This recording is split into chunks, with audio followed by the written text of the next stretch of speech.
direction Shanghai. On va te faire un petit compil, tu vas voir. Merci. Shanghai, nous allons à Sanya. Sanya, c'est tout au sud de la Chine et les chauffeurs de taxi entament là-bas leur 4e jour de grève. Il y a une vraie épidémie de grève de taxi dans le pays, Emily Turdman. Oui, c'est ça. Donc à Sanya, des chauffeurs en colère fracassaient les rétroviseurs d'un autre chauffeur qui essayait de passer le piquet de grève. 300 autres chauffeurs étaient rassemblés devant le gouvernement local. Ça, c'était mardi, sous les tropiques à Sanya, vous le disiez. Les taxis, en réalité, protestent contre le prix des locations de leurs véhicules qui ne leur permet pas de vivre. Alors j'ai demandé, à Shanghai, un taxi est obligé de travailler une vingtaine d'heures par jour pour gagner à peu près sa vie. Ça veut dire 200 € par mois, alors qu'il en reverse 600 à sa compagnie.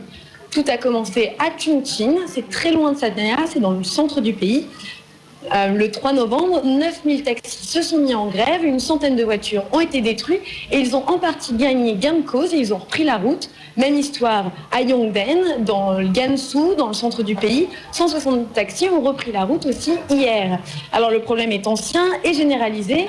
Et dans le China Daily d'aujourd'hui, un expert notait en passant que beaucoup de responsables politiques investissent en fait dans ces compagnies de taxi. Comprenez, la réforme va être difficile à mener parce que ces compagnies sont protégées. Merci beaucoup, Emily Turdman, en direct de Shanghai. Tout de suite, les marchés financiers avec Antoine Larigauderie. La bourse avec ESSEC Executive Education.